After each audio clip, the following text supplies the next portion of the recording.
சென்னை தலைமைச் செயலகத்தில் 130 புதிய தாழ்த்தள குளிர்சாதன மின்சார பேருந்துகளின் சேவையை முதலமைச்சர் ஜோசப் விஜய் கொடியசைத்து தொடங்கி வைத்தார். சென்னை மாநகர போக்குவரத்து கழகம் சார்பில் 234 கோடியே 50 லட்சம் ரூபாய் மதிப்பீட்டில் இரண்டாம் கட்டமாக இயக்கப்பட உள்ள 750 மின் பேருந்துகளில் தற்போது 130 புதிய தாழ்த்தள குளிர்சாதன மின் பேருந்துகளின் சேவை தொடங்கப்பட்டுள்ளது.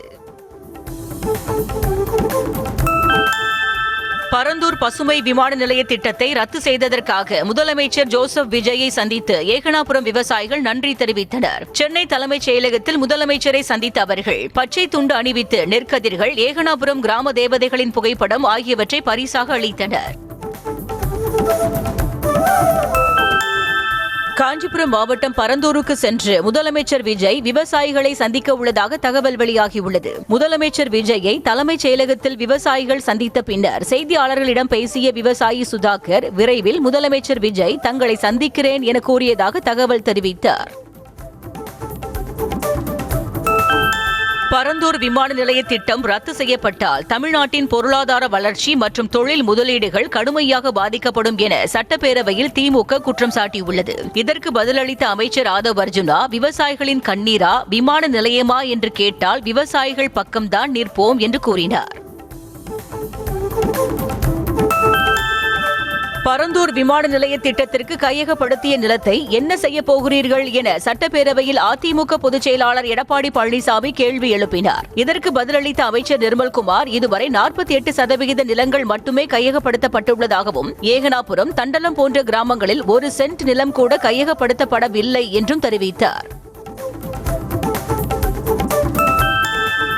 கர்நாடகாவின் ஹனூர் அருகே 3 தமிழர்கள் சித்திரவதை செய்யப்பட்டு மிக அருகில் நிற்க வைத்து சுட்டுக் கொல்லப்பட்டதாக உடற்கூறு ஆய்வு அறிக்கையில் தெரிவிக்கப்பட்டுள்ளதாக எதிர்க்கட்சித் தலைவர் உதயநிதி ஸ்டாலின் தெரிவித்தார். சட்டப்பேரவையில் பேசிய அவர் இந்த சம்பவத்திற்கு கர்நாடக அரசை கண்டிக்க வேண்டும் என்று கோரிக்கை விடுத்தார். மதுரையைச் சேர்ந்த முன்னாள் அமைச்சர் கனிம வளங்களை தன் கட்டுப்பாட்டுக்குள் வைத்திருந்ததால் நடந்து முடிந்த தேர்தலில் அவரால் டெபாசிட் கூட வாங்க முடியவில்லை என அமைச்சர் ஆதவ் அர்ஜுனா குற்றம் சாட்டினார். இதற்கு திமுகவினர் கடும் எதிர்ப்பு தெரிவித்ததால் சட்டப்பேரவையில் அமளி ஏற்பட்டது. ஆளுங்கட்சியினரின் ஆதாரமில்லாத குற்றச்சாட்டுகளை கேட்டுக்கொண்டே இருக்க நாங்கள் என்ன மரக்கட்டைகளா என முன்னாள் அமைச்சர் ஏவ வேலு காட்டமாக தெரிவித்துள்ளார். சட்டப்பேரவையில் பேசிய அவர், கேள்விகளுக்கு பதில் சொல்ல வேண்டிய கடமை ஆளுங்கட்சிக்கும் அமைச்சர்களுக்கும் உள்ளது என்றும், ஆதாரம் இல்லாமல் குற்றச்சாட்டுகளை தாவேகவினர் அள்ளி வீசுவதையே எதிர்ப்பதாகவும் சாடினார். சட்டமன்றத்தில் இருக்கையை விட்டு எழுந்து சபாநாயகரின் இருக்கை அல்லது முன்பகுதியை நோக்கி ஓடிவரும் உறுப்பினர்கள் மீது கடும் நடவடிக்கை எடுக்கப்படும் என சபாநாயகர் JCD பிரபாகர் எச்சரித்துள்ளார். அவையில் நாக்கூசும் வார்த்தைகளை அனுமதிக்க முடியாது என்றும், யாரையும் பேரவையை விட்டு வெளியேற்றும் நோக்கமில்லை என்றும் தெரிவித்துள்ளார். காவிரி டெல்டா பாசனத்திற்காக மேட்டூர் அணை எப்போது திறக்கப்படும் என்பது குறித்து கூடிய விரைவில் நல்ல செய்தி வெளியிடப்படும் என நீர்வளத்துறை அமைச்சர் என் ஆனந்த் தெரிவித்தார். இதுகுறித்து சட்டப்பேரவையில் திமுக, அதிமுக MLAக்கள் கேள்வி எழுப்பிய நிலையில் நீர்வரத்து மற்றும் அணையின் நீர்மட்டம் தொடர்ந்து கண்காணிக்கப்பட்டு வருவதாக தெரிவித்தார். பரந்தூர் விமான நிலைய ரத்துக்கு திமுக எதிர்ப்பு தெரிவிக்க G2 மாப்பிள்ளைதான் காரணம் என அமைச்சர் நிர்மல்குமார் சட்டப்பேரவையில் குற்றம் சாட்டினார். இதற்கு பதிலளித்து பேசிய திமுக MLA தங்கம் தென்னரசு, G2 மாப்பிள்ளை என்று சொல்கிறீர்கள் என்றால் எந்த லாட்டரி மருமகனுக்காக வேறு புதிய விமான நிலையம் அமைக்கப் போகிறீர்கள் என்று கேள்வி எழுப்பினார்.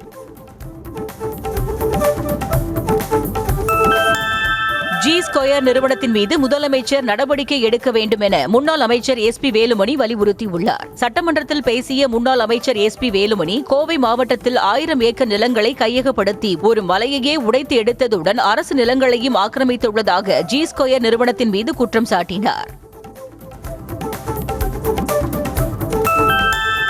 6 அதிமுக MLAக்கள் ராஜினாமா காரணமாக காலியாக உள்ள தொகுதிகளில் யார் மக்கள் பணி செய்வது என அதிமுக பொதுச் செயலாளர் EPS கேள்வி எழுப்பினார். இதற்கு பதில் அளித்த அமைச்சர் ஆதவ் அர்ஜுனா, மக்கள் பிரச்சனைகளை கேட்டு நிறைவேற்றுவதற்காக 6 தொகுதிகளுக்கும் பொறுப்பு அமைச்சர்கள் நியமிக்கப்பட்டுள்ளனர் என்று தெரிவித்தார். இஸ்லாமியர்களை திமுக விமர்சித்ததாக கூறிய தாவேக எம்எல்ஏ மதார் பதூருத்தீன் பேச்சால் சட்டசபையில் பெரும் அமளி ஏற்பட்டது. இதற்கு திமுக உறுப்பினர்கள் கடும் எதிர்ப்பு தெரிவித்ததை அடுத்து சபாநாயகர் மதூர் பதூருத்தீன் பேச்சை அவை குறிப்பிலிருந்து நீக்குவதாக அறிவித்தார். தமிழ்நாடு சட்டப்பேரவை கூட்டத்தில் தாவேக மதுரை மத்திய தொகுதி எம்எல்ஏ மதார் பதூருத்தீன் உணர்ச்சி வசப்பட்டு கண்ணீர் விட்டு பேசியது பரபரப்பை ஏற்படுத்தியது. இஸ்லாமியர்களை தீவிரவாதிகளாக சித்தரிப்பதாக கூறி அவர் கண்ணீர் விட்டு பேசிய நிலையில் அருகிலிருந்த எம்எல்ஏக்கள் தண்ணீர் கொடுத்து ஆசுவாசப்படுத்தினர். தமிழ்நாடு சட்டப்பேரவையில் மானிய கோரிக்கை மீதான விவாதத்தின் போது திமுக எம்எல்ஏ ஆஸ்டினின் அரசியல் பயணம் குறித்து அதிமுக எம்எல்ஏ தளவாய் சுந்தரம் விமர்சித்து பேசியதால் அவையில் கூச்சல் குழப்பம் ஏற்பட்டது. தொடர்பே இல்லாமல் குறுக்கிட்டு தேவையற்ற விஷயத்தை பேசியதால் திமுக எம்எல்ஏக்கள் ஆவேசமடைந்தனர். பரந்தூர் விமான நிலைய திட்டத்தை கைவிடுவதாக முதலமைச்சர் ஜோசப் விஜய் சட்டப்பேரவையில் வெளியிட்ட அறிவிப்பை விசிக சார்பில் வன்னியரசு வரவேற்றுள்ளார். சட்டப்பேரவையில் பேசிய அமைச்சர் வன்னியரசு பரந்தூர் விமான நிலையம் தொடர்பான முதல்வரின் அறிவிப்பு வரலாற்று சிறப்பு மிக்கது என்றும் இதனை விசிக வரவேற்பதாகவும் தெரிவித்தார். டெட் தேர்வில் இருந்து விலக்களிக்க கோரி சட்டப்பேரவையில் பள்ளிக்கல்வித்துறை அமைச்சர் ராஜ்மோகன் கொண்டு வந்த தனி தீர்மானத்திற்கு அனைத்து கட்சிகளும் ஆதரவு தெரிவித்ததால் தீர்மானம் ஒருமனதாக நிறைவேற்றப்பட்டது. 2010க்கு முன் நியமிக்கப்பட்ட ஆசிரியர்களுக்கு தற்போதைய டெட் தேர்வு கட்டாயத்திலிருந்து விலக்கு அளிப்பது தொடர்பாக மத்திய அரசு தெளிவான மற்றும் ஒருமித்த முடிவை எடுக்க கோரி வலியுறுத்தப்பட்டுள்ளது. தமிழகத்தில் 100 கோடி ரூபாய் மதிப்பீட்டில் பசுமை தொழிற்பூங்காக்கள் அமைக்க உள்ளதாக அமைச்சர் கீர்த்தனா அறிவித்துள்ளார். சட்டப்பேரவையில் தமிழகத்தில் தொழில் வளர்ச்சியை மேம்படுத்தும் வகையில் பல்வேறு புதிய அறிவிப்புகளை வெளியிட்ட அவர் தற்போது உள்ள தொழிற்பூங்காக்கள் சுற்றுச்சூழலுக்கு உகந்த தொழிற்பூங்காக்களாக மேம்படுத்தப்படும் என்று தகவல் தெரிவித்தார். தமிழ்நாட்டில் வெற்றி தமிழ்நாடு செயற்கை நுண்ணறிவு சிறப்பு மையங்கள் நிறுவப்படும் என்று அமைச்சர் குமார் அறிவித்துள்ளார். 20 கோடி ரூபாயில் செயல்படுத்தப்படும் இத்திட்டத்தின் மூலம் முதற்கட்டமாக சென்னை மற்றும் கோயம்புத்தூரில் தலா ஒரு மையம் அமைக்க உள்ளதாக தகவல் தெரிவித்துள்ளார். தமிழகத்தில் சட்டவிரோத கல்வெட்டு மற்றும் கனிமவள கொள்ளை காரணமாக பல்வேறு மலைகளும் குன்றுகளும் முற்றிலுமாக காணாமல் போய்விட்டதாக அமைச்சர் பிரபு தகவல் தெரிவித்துள்ளார். 320 கோடி ஆண்டுகள் பழமையான மலைகள் கடந்த 10 ஆண்டுகளில் மட்டுமே வெட்டி அகற்றப்பட்டுள்ளதாகவும் சட்டப்பேரவையில் கூறினார். தமிழ்நாட்டில் மணல் தேவைக்காக வெளிநாடுகளில் இருந்து இறக்குமதி செய்ய நடவடிக்கை எடுக்க உள்ளதாக அமைச்சர் பிரபு அறிவித்துள்ளார். சட்டப்பேரவையில் பேசிய அவர் கம்போடியா உள்ளிட்ட நாடுகளில் இருந்து மணல் இறக்குமதி செய்ய பரிசீலனை செய்யப்படும் எனவும் தகவல் தெரிவித்துள்ளார். தேர்தல் வழக்குகளை நிராகரிக்க கோரி வரும் வியாழக்கிழமைக்குள் மனு தாக்கல் செய்யாவிட்டால் 50,000 ரூபாய் அபராதம் விதிக்கப்படும் என முதலமைச்சர் விஜய் தரப்புக்கு சென்னை உயர்நீதிமன்றம் எச்சரிக்கை விடுத்தது. முதலமைச்சர் விஜய் வெற்றி பெற்றதை எதிர்த்து தொடரப்பட்ட இந்த வழக்கில் முதலமைச்சர் தரப்புக்கு 2 வாரங்கள் அவகாசம் கொடுக்க நீதிபதி மறுத்துவிட்டார். சென்னை கொளத்தூர் தொகுதியில் தமிழக வெற்றிக்கழக வேட்பாளர் VS பாபு வெற்றி பெற்றதை செல்லாது என்று அறிவிக்க கோரி திமுக தலைவர் மு.க. ஸ்டாலின் தாக்கல் செய்த வழக்கு வரும் திங்கட்கிழமை அல்லது செவ்வாய்க்கிழமை விசாரணைக்கு எடுக்கப்படும் என உயர்நீதிமன்றம் தெரிவித்துள்ளது. தேர்தல் ஆணையத்தின் அனுமதியுடன் நடந்த ஆய்வில் முறைகேடுகள் கண்டறியப்பட்டுள்ளதாக மு.க. ஸ்டாலின் தெரிவித்துள்ளார். NLC உள்ளிட்ட எந்த திட்டத்திற்காகவும் விளைநிலங்களை கையகப்படுத்த மாட்டோம் என தமிழக அரசு கொள்கை முடிவு எடுக்க தயாரா என பாமக தலைவர் அன்புமணி ராமதாஸ் சவால் விடுத்துள்ளார். கடலூர் மாவட்டத்தில் 3வது நிலக்கரி சுரங்கம் உள்ளிட்ட திட்டங்களுக்கு 60,000 ஏக்கர் நிலம் கையகப்படுத்தப்படுவதை தடுக்க வேண்டும் என அவர் கேட்டுக் கொண்டுள்ளார். அரசியலில் மக்கள் நலனை முன்னிறுத்திய தலைவராக திகழ்ந்து ஏழை எளிய மக்களின் மீது அன்பும் அக்கறையும் கொண்டு கொடையுள்ளத்தோடு உதவியவர் கேப்டன் விஜயகாந்த் என முதலமைச்சர் ஜோசப் விஜய் புகழாரம் சூட்டியுள்ளார். தேமுதிக நிறுவனர் விஜயகாந்தின் பிறந்தநாளையொட்டி மனிதநேயம், துணிச்சல், தன்னலமற்ற சேவை ஆகியவற்றை அடையாளமாக கொண்டவர் என்றும் பாராட்டியுள்ளார். மறைந்த தேமுதிக தலைவர் விஜயகாந்தின் பிறந்த நாளை முன்னிட்டு திமுக தலைவர் மு.க. ஸ்டாலின் புகழாரம் சூட்டி பதிவு வெளியிட்டுள்ளார். ஏழை மக்களின் நெஞ்சத்தில் நீங்காத நினைவாய் வாழும் கேப்டன் விஜயகாந்தின் கனவுகளை நனவாக்க உழைக்கும் தேமுதிக தோழர்களுக்கும் அவர்களை வழிநடத்தும் அன்பு சகோதரி பிரேமலதா விஜயகாந்திற்கும் தனது வாழ்த்துக்கள் என்று தெரிவித்துள்ளார். தமிழ்நாடு நிதியமைச்சர் மரிய வில்சன் 28வது ஆண்டாக வேளாங்கண்ணி மாதா கோவிலுக்கு நடைபயணம் மேற்கொண்டுள்ளார். மாதா பிறந்த நாளை ஒட்டி நடைபெறும் பெருவிழாவில் பங்கேற்க அவர் சென்னையிலிருந்து வேளாங்கண்ணிக்கு பயணம் மேற்கொண்டுள்ளார். கவிஞர் ஜீவபாரதி உள்ளிட்ட 5 தமிழறிஞர்களின் நூல்கள் நாட்டு உடைமையாக்கப்படும் என்ற தமிழ்நாடு அரசின் அறிவிப்புக்கு இந்திய கம்யூனிஸ்ட் கட்சி வரவேற்பு தெரிவித்துள்ளது. கவிஞர் கே. ஜீவபாரதி, மறைந்த பேராசிரியர் ராஜ் கௌதமன், TMM அகமது, சா. கந்தசாமி மற்றும் TM பீர் முகமது ஆகியோரின் நூல்கள் நாட்டு உடைமையாக்கப்படும் என தமிழ்நாடு அரசு தெரிவித்துள்ளது. தாவேக அரசு மீதான குதிரை பேர விவகாரம் குறித்து தொடர் நடவடிக்கை எடுக்க வேண்டும் என வலியுறுத்தி மீண்டும் அமமுக பொதுச் செயலாளர் டிடிவி தினகரன் ஆளுநர் அர்லேக்கரிடம் மனு அளித்துள்ளார். பண ஆசை, பதவி ஆசை காட்டி தாவேக அரசு நடத்தும் குதிரை பேரத்திற்கு முடிவு கட்ட வேண்டும் என அவர் தெரிவித்துள்ளார். ஊதிய உயர்வு, பணி நிரந்தரம், மகப்பேறு விடுப்பு, மாதவிடாய் விடுப்பு உள்ளிட்ட 9 அம்ச கோரிக்கைகளை வலியுறுத்தி தூய்மை பணியாளர்கள் சென்னையில் 6வது நாளாக போராட்டத்தில் ஈடுபட்டனர். போராட்டத்தில் ஈடுபட்ட பெண்களை காவல்துறையினர் முறையாக நடத்தவில்லை என்றும் கோரிக்கைகளை நிறைவேற்றுவதாக அமைச்சர் உறுதியளித்தாலும் கோரிக்கைகள் நிறைவேறும் வரை போராட்டம் தொடரும் என்றும் தெரிவிக்கப்பட்டுள்ளது. மேகமலை பகுதியில் புதிய கட்டடங்கள் கட்டவும், ஏற்கனவே உள்ள கட்டிடங்களில் பராமரிப்பு பணிகளை மேற்கொள்ளவும் வனத்துறையிடம் முறையான முன் அனுமதி பெற வேண்டும் என வனத்துறை உத்தரவிட்டுள்ளது. பட்டா வைத்திருக்கும் விவசாயிகள் நிலத்தில் உள்ள மரங்களை வெட்டவும், பணியாளர் பணி செய்யவும் அனுமதி பெற வேண்டும் என்றும் அறிவிக்கப்பட்டுள்ளது. திருச்சி, சிவகங்கை, ராமநாதபுரம், மதுரை உள்ளிட்ட 9 மாவட்டங்களில் உள்ள சமூக நீதித்துறை விடுதிகளின் அடிப்படை வசதிகள் குறித்து 4 வாரங்களில் ஆய்வு செய்து மாவட்ட ஆட்சியர்களிடம் அறிக்கை தாக்கல் செய்ய சமூக நல அலுவலர்களுக்கு உயர்நீதிமன்ற மதுரை கிளை உத்தரவிட்டுள்ளது. பொதுநல வழக்கை விசாரித்த நீதிமன்றம் மாவட்ட ஆட்சியர்கள் 2 வாரத்தில் நிலை அறிக்கை தாக்கல் செய்ய உத்தரவிட்டது. மதுரை மீனாட்சி அம்மன் கோவில் மற்றும் அழகர் கோவில் நில மோசடி வழக்கில் 13 பேர் தாக்கல் செய்த முன்ஜாமீன் மனுக்களை தள்ளுபடி செய்து உயர்நீதிமன்ற மதுரை கிளை உத்தரவிட்டுள்ளது. ராமநாதபுரம் துணை ஆட்சியர், கிராம நிர்வாக அலுவலர் உள்பட 19 பேர் மீது வழக்கு பதிவு செய்யப்பட்டது.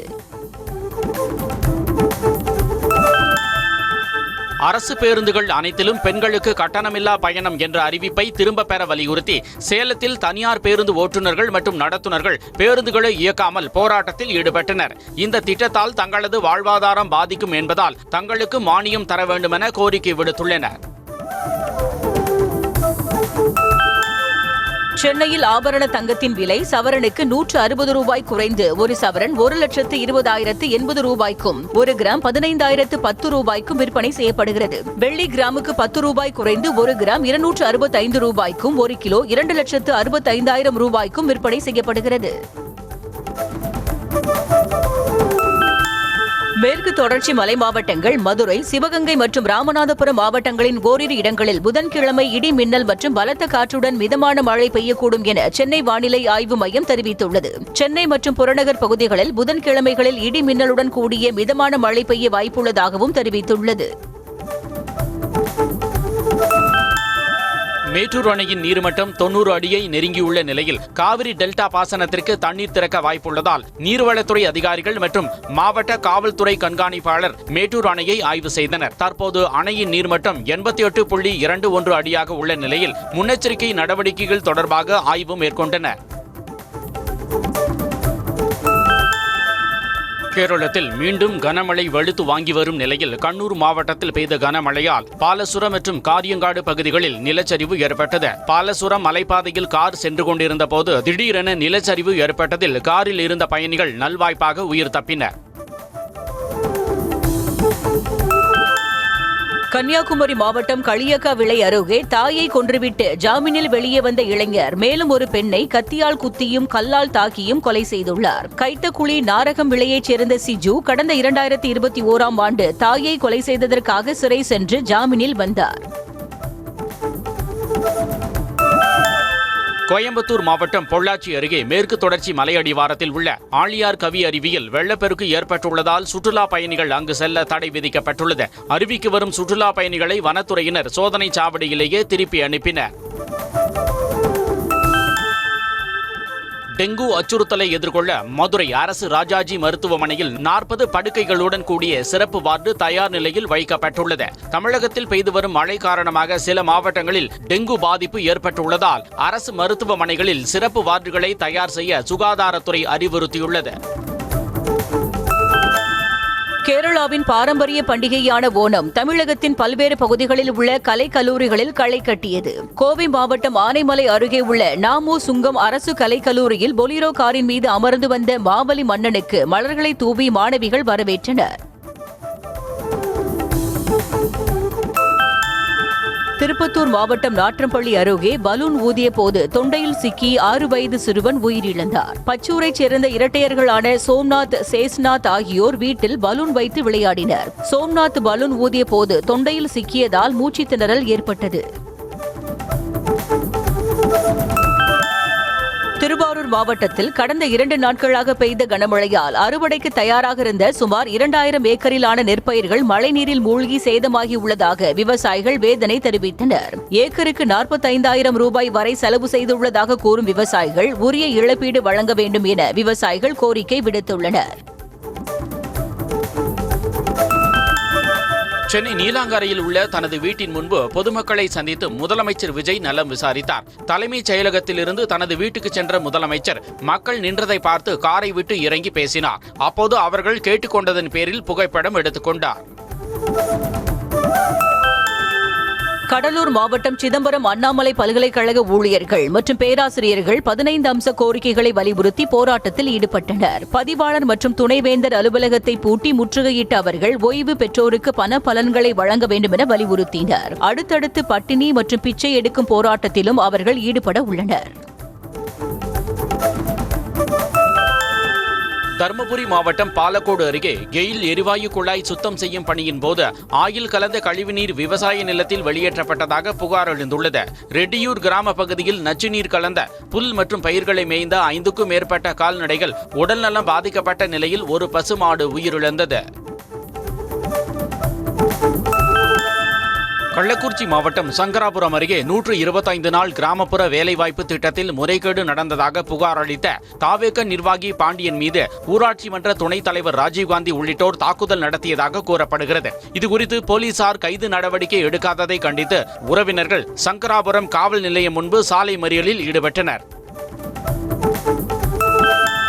கிருஷ்ணகிரி மாவட்டம் போச்சம்பள்ளி அருகே ஒரே வளாகத்தில் அமைந்துள்ள 3 அம்மன் கோவில்களில் கொள்ளையடித்ததாக 2 பேர் கைது செய்யப்பட்டனர். அகரம் கிராமத்தில் உள்ள காளியம்மன், திரௌபதி அம்மன், செல்லியம்மன் கோவில்களின் பூட்டை உடைத்து தங்கம், வெள்ளி நகைகள் மற்றும் பித்தளை பொருட்களை மர்ம நபர்கள் திருடிச் சென்றனர்.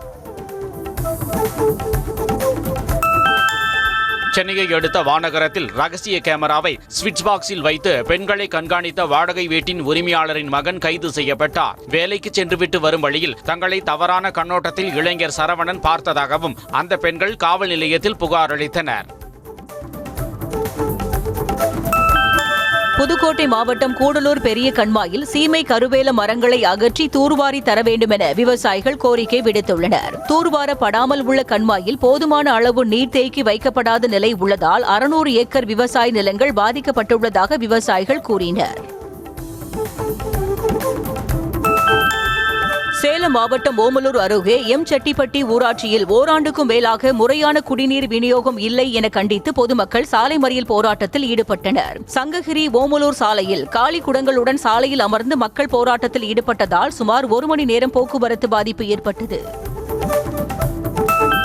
திருநெல்வேலி மாவட்டம் விக்ரமசிங்கபுரம் அருகே உலா வந்த கரடியால் அப்பகுதி மக்கள் பீதிக்கு ஆளாகினர். டானா பொதிகை நகர் காலனி பகுதியில் வந்த கரடி ஒன்று திடீரென ஒரு வீட்டின் மதில் சுவர் மீது ஏறி உள்ளே நுழைய முயன்றது. இதை கண்டு அதிர்ச்சியடைந்த மக்கள் பட்டாசுகளை வெடித்தும் சப்தம் எழுப்பியும் கரடியை விரட்டியடித்தனர்.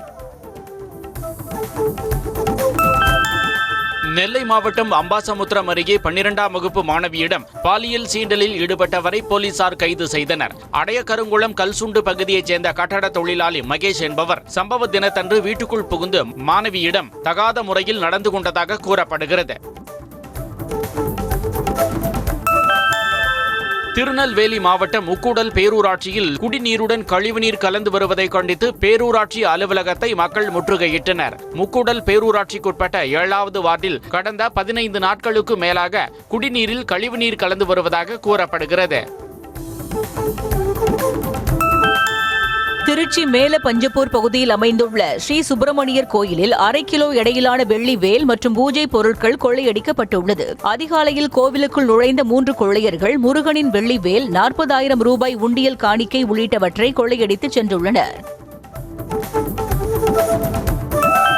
திருவள்ளூர் மாவட்டம் மாதர்பாக்கம் ஒன்றியம் கரடிப்புத்தூர் ஊராட்சியில் அரசுக்கு சொந்தமான சுடுகாட்டு புறம்போக்கு நிலத்தில் இருந்த 20க்கும் மேற்பட்ட பனை மரங்கள் வேருடன் பிடுங்கி அகற்றப்பட்டுள்ளன. அரசு நிலத்தை ஆக்கிரமிக்கும் நோக்கில் கிராம உதவியாளரின் உறவினர் இந்த செயலில் ஈடுபட்டதாக புகார் எழுந்துள்ளது. திருவண்ணாமலை மாவட்டம் செங்கம் அருகே குடியிருப்புக்கு அருகாமையில் உள்ள டாஸ்மாக் கடையை அகற்ற வலியுறுத்தி கிராம மக்கள் போராட்டத்தில் ஈடுபட்டனர். பிஎல் தண்டா பகுதியில் மது அருந்துவோரின் எண்ணிக்கை அதிகரித்து வருவதாக பெண்கள் வேதனை தெரிவித்தனர். அதனால் வருங்கால தலைமுறையினர் பாதிக்கப்படும் அபாயம் நிலவுவதாகவும் அவர்கள் கூறினர். திருவாரூர் மாவட்டம் மன்னார்குடி அருகே ஆக்கிரமிப்பிலிருந்து நீர்நிலைகளை பாதுகாக்க வலியுறுத்தி மக்கள் சாலை மறியலில் ஈடுபட்டனர். கமலபுரம் மற்றும் மேலப்பனையூர் பகுதிகளில் உள்ள நீர்நிலைகள் ஆக்கிரமிக்கப்பட்டுள்ளது குறித்து மன்னார்குடி வருவாய் கோட்டாட்சியரிடம் மனு அளித்தும் நடவடிக்கை எடுக்கவில்லை என கூறி மக்கள் சாலை மறியலில் ஈடுபட்டனர். பெங்களூருவிலிருந்து காரில் கடத்தி வரப்பட்ட 3,80,000 ரூபாய் மதிப்பிலான 240 கிலோ குட்கா விழுப்புரத்தில் பறிமுதல் செய்யப்பட்டது. போலீசாரின் வாகன தணிக்கையில் பிடிபட்ட ராஜஸ்தான் மாநிலத்தைச் சேர்ந்த மனோகர் சிங் மற்றும் ஜிதேந்தர் குமாரிடமிருந்து 14 மூட்டை ஹான்ஸ், 5 மூட்டை கூல்லிப் பறிமுதல் செய்யப்பட்டது.